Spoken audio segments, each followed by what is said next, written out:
नमस्कार। आज कुछ बातें मैं अपने अनुभव, अपने पढ़ाई से प्राप्त जो भी ज्ञान है उसके आधार पर करना चाहूँगा। आज मेरे मन में आया कि सुख क्या है? जीवन क्या है? खुशी क्या है? मैंने कहीं पढ़ा था, यह जीवन क्या है? निर्झर है, मस्ती ही इसका पानी है। सुख दुख के दोनों तीरों से चल रहा रहा मनमानी है। तो जीवन जो है वो सुख और दुख के दोनों किनारों के बीच में चल रहा पानी का एक बहाव है, और वो बहाव इन दोनों ही किनारों से नियंत्रित होता है। दोनों ही किनारों से टकराता भी है। कभी सुख के क्षण आते हैं, कभी दुख के क्षण आते हैं, और ऐसे में हम लोग कई बार परेशान होते हैं और कई बार ओवरजॉयड हो जाते हैं। जब सुख मिलता है तो खुशी का ठिकाना नहीं होता है, और हम भूल जाते हैं कि कभी दुख के क्षण भी हमारे जीवन में आए थे। और दुख मिलता है तो हम इतने परेशान हो जाते हैं कि सुख के उन क्षणों को भूल जाते हैं जहाँ पर हम खुश थे, अपने जीवन को अच्छी तरह से जी रहे थे। तो क्या हमें दोनों ही एक्सट्रीम्स पर जाना चाहिए? नहीं। भगवान राम के अगर जीवन को देखें तो एक समभाव उन्होंने रखा। राज तिलक की तैयारी होने लगी तो इतनी भी खुशी नहीं हुई कि हर किसी से जा कर के उन्होंने बताना शुरू किया कि मेरा राज तिलक हो रहा है, मैं बहुत खुश हूँ। और जब ये पता चला कि उन्हें वनवास हो गया है 14 वर्षों का, तो उस समय भी उन्होंने कुछ ऐसे क्षण नहीं दिखाए, ऐसे ऐसे रिएक्शंस नहीं हुए, उनके चेहरे पर ऐसे रिएक्शंस नहीं आए, उनके मन में ऐसा भाव नहीं आया, उन्होंने दुख प्रकट नहीं किया। समभाव एक था, जीवन जो दे रहा है उसे लेते हुए चलना है।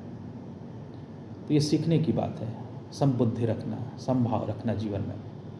दूसरी एक स्टेटमेंट मैंने पढ़ा था किसी उपन्यास में कि मनुष्य, शायद चित्रलेखा में या फिर अम्बपाली रामवृक्ष वेणुपुरी जी की कृति है, मुझे याद नहीं आ रहा है। उसमें ये था कि सुख, मनुष्य की दो ही अभिलाषाएं रही हैं उसके जीवन में, या तो सुख पाले या सुख की कामना को छोड़ दे, और इन दोनों में ही वो असफल रहा है। न सुख पा सका है और ना ही सुख की कामना को छोड़ पाया है, और इसी के स्ट्रगल में उसकी पूरी ज़िंदगी बीत जाती है।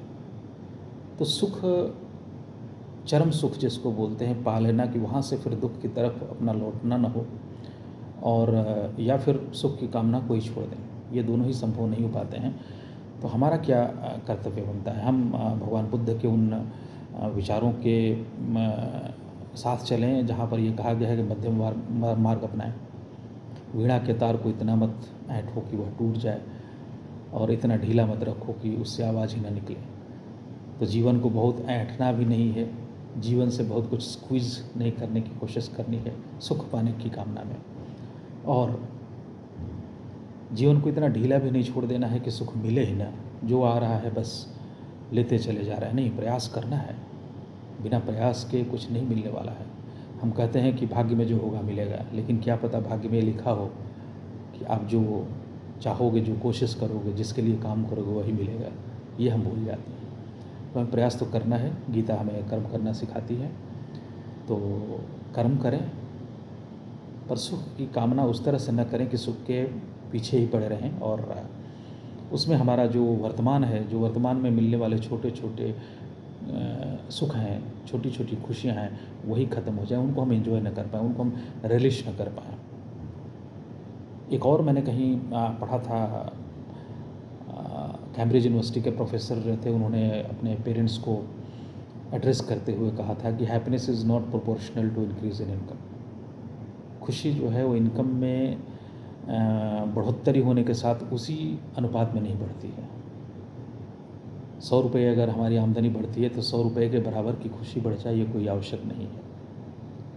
इसका मतलब ये हुआ कि शुरू में आमदनी जब बढ़ती है तो हमें खुशियाँ तो मिलती हैं, लेकिन एक हद के बाद में खुशियों का उस तरह से बढ़ना ख़त्म होने लगता है, पैसों के बढ़ने से, आमदनी बढ़ने से, आय बढ़ने से, या भौतिक सुख साधन बढ़ने से। तो इसका मतलब यह भी हुआ कि हम जो खुशियाँ खरीदना चाहते हैं, हम जो भौतिकवादी चीज़ों में खुशियाँ ढूंढते हैं, वो वहाँ पर नहीं है, पैसों में नहीं है। एक अच्छा बिस्तर हमें सुख की नींद नहीं दे सकता है, इसकी कोई गारंटी नहीं है। लेकिन अगर हमारा मन शांत है, अगर हमें संतोष है, जितना हमें मिला है, जितना हमें ईश्वर ने दिया है, उस पर अगर हम संतुष्ट हैं तो वो खुशी मिल सकती है, उतने में ही हम खुश हो सकते हैं। तो सुख और खुशी ये दोनों ही चीज़ें ऐसी हैं जिनकी परिभाषाएं अलग अलग हो सकती हैं, वो व्यक्ति सापेक्ष हैं। किसी को बारिश में खुशी मिलती है, किसी को बारिश नहीं होती तब खुशी मिलती है, किसी को ठंड का मौसम अच्छा लगता है, किसी को गर्मी का मौसम अच्छा लगता है, किसी को नदी के किनारे बैठना अच्छा लगता है, और किसी को आप नदी के किनारे ले जाएंगे तो वो कहेगा कि क्यों पानी के पास लेकर के आ गए, ये कोई पानी देखने वाली चीज़ें हैं। किसी को धर्म में अच्छा लगता है, धार्मिक कृत्यों को करने में अच्छा लगता है, किसी को नहीं अच्छा लगता है, किसी को मंदिर में जाना अच्छा लगता है, किसी को नहीं अच्छा लगता है। ये व्यक्तिगत चीज़ें हैं, कौन किस में खुशी ढूंढता है यह उस व्यक्ति पर निर्भर करता है। बस हमारा प्रयास होना चाहिए कि हम एक सामान्य जीवन जीते हुए कम से कम भौतिकवादी चीज़ों को संग्रहित करते हुए आगे बढ़ें, और खुशी उन क्षणों में ढूंढें जहाँ पर हम एक दूसरे के साथ हों, परिवारजनों के साथ हों, समाज को लेकर के आगे बढ़ें। समाज को हम अलग रख करके, समाज से अलग रह करके हम खुशी अगर ढूंढना चाहते हैं तो नहीं हो सकता है। जब सभी खुशी का अनुभव नहीं करेंगे, जैसे अर्जुन ने कहा कि जब सारी पृथ्वी ही मारी जाएगी, हमारे जितने सामने हमारे गुरु जी बैठे हुए हैं रथ पर, हमारे सगे संबंधी हैं, अगर ये मारे जाते हैं तो पृथ्वी पर मैं किस पर राज करूँगा।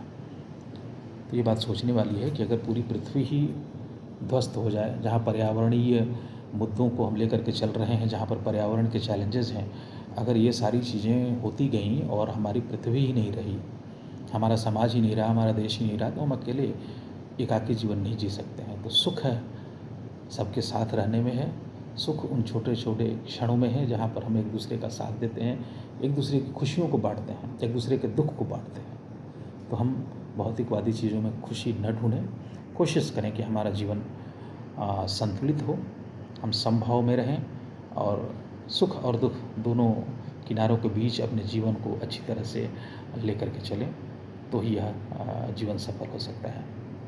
धन्यवाद।